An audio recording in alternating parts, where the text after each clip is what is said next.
नमस्कार। पिछले व्याख्यान में हमने अद्वैत वेदांत में जीव विचार के बारे में चर्चा की थी। आज उसी को आगे बढ़ाते हुए हम इस व्याख्यान में जीव विचार के बारे में ही चर्चा करेंगे। यहाँ पर हम तत्वमसि महावाक्य की व्याख्या के लिए जो 3 सोपान प्रस्तुत किए गए थे उनके बारे में चर्चा करेंगे।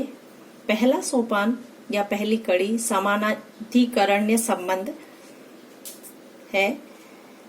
भिन्न प्रवृत्ति निमित्त वाले शब्दों की एक ही अर्थ में प्रवृत्ति समानाधिकरण्य संबंध है। जैसे सो अयम देवदत्तः।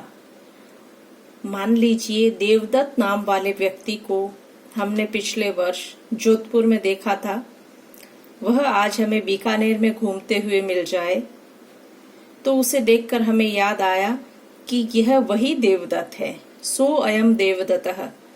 इसमें स का वाच्यार्थ है भूतकाल एवं जोधपुर विशिष्ट देवदत्त। पुनः अयम का वाच्यार्थ है वर्तमान काल एवं बीकानेर विशिष्ट देवदत्त। इस प्रकार यद्यपि सह और अयम पदों का प्रवृत्ति निमित्त अर्थ परस्पर भिन्न है, तथापि दोनों पद समानाधिकरण्य संबंध से एक ही देवदत्त का बोध कराते हैं। इसी प्रकार तत्वमसि महावाक्य में तत्व का वाच्यार्थ है परोक्षत्व सर्वज्ञत्वादि विशिष्ट चैतन्य। पुनः त्वम का वाच्यार्थ है अपरोक्षत्व अल्पज्ञात्वादि विशिष्ट चैतन्य। इस प्रकार यद्यपि तत् एवं त्वम पदों के वाच्यार्थ परस्पर भिन्न हैं, तथापि समानाधिकरण संबंध से वह एक ही अखंड चैतन्य तत्व का बोध कराते हैं। तात्पर्य यह है कि समानाधिकरण्य संबंध द्वारा तत् एवं त्वम पदों से चैतन्य स्वरूप ब्रह्म का बोध होता है। दूसरा संबंध है जिसे विशेषण विशेष्य भाव संबंध कहते हैं। तत्वमसि महावाक्य की व्याख्या के लिए ये दूसरा संबंध सिद्धांत दिया गया है। विशेषण विशेष्य भाव संबंध। जो शब्द अपने विशेष्य को अन्य पदों से व्यावृत या अलग करता है वह विशेषण है, और जो पद व्यावृत या अलग होता है वह विशेष्य है। जैसे सो अयम देवदत्तः। इस उदाहरण में अयम पद का वाच्यार्थ एतत्काल एतद्देश विशिष्ट देवदत्त और सह पद का वाच्यार्थ तत्काल तद्देश विशिष्ट देवदत्त से भिन्न नहीं है।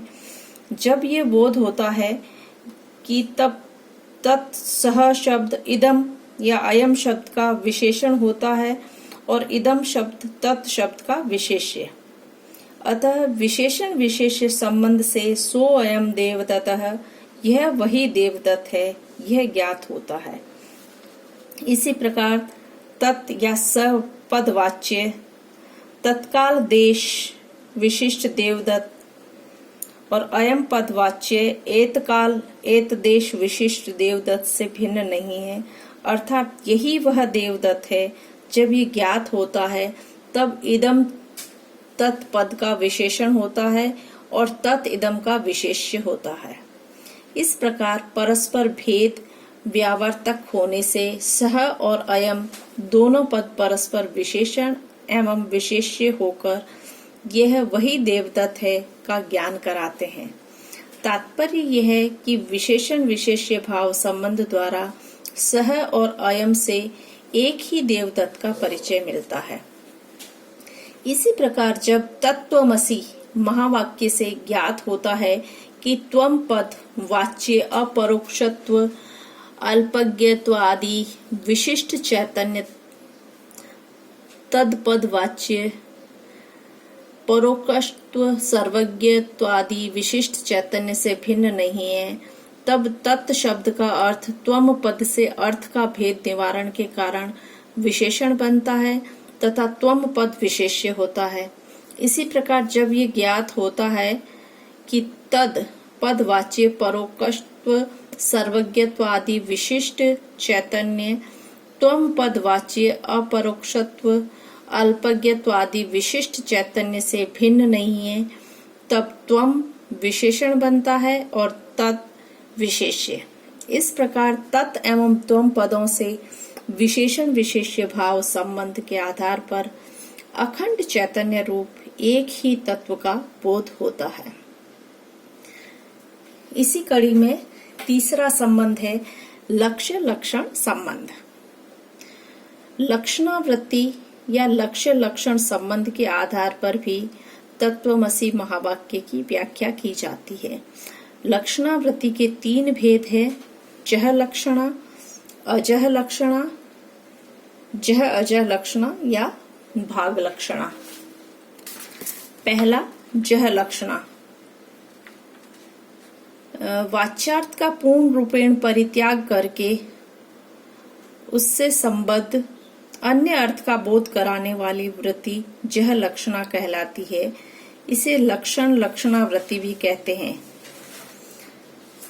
जैसे गंगा में गांव है, इस वाक्य का वाच्यार्थ विरोधग्रस्त है। गंगा प्रवाह में गांव की स्थिति संभव नहीं है, इसलिए उक्त वाक्य का गंगा के तट पर गांव है यह अर्थ करना चाहिए। यहाँ गंगा शब्द का वाच्यार्थ छोड़ देना पड़ा, इसलिए इसे जहत स्वार्था लक्षणा का उदाहरण कहेंगे। जहत का अर्थ है त्यागता हुआ या त्यागती हुई। जहत स्वार्था का मतलब हुआ अपने अर्थ को छोड़ती हुई। दूसरा है अजह लक्षणा, वाच्यार्थ का परित्याग किए बिना ही उससे संबद्ध अर्थ का बोध कराने वाली वृत्ति अजह लक्षणा कहलाती है। इसे उपादान लक्षणा भी कहा जाता है। जैसे शेणो धावती, लाल दौड़ता है, इसमें शोण वर्ग जड़ होने के कारण धावती क्रिया के कर्ता के रूप में वाच्यार्थ से अन्वित नहीं होता, अतः वाच्यार्थ में अपने अन्वय की सिद्धि के लिए शोण शब्द अपने वाच्यार्थ का परित्याग किए बिना ही अपने वाच्यार्थ संबंध शोण अश्व का लक्षण से ज्ञान कराती है। तत्वमसि वाक्य का अर्थ इससे भी ज्ञात नहीं होता है।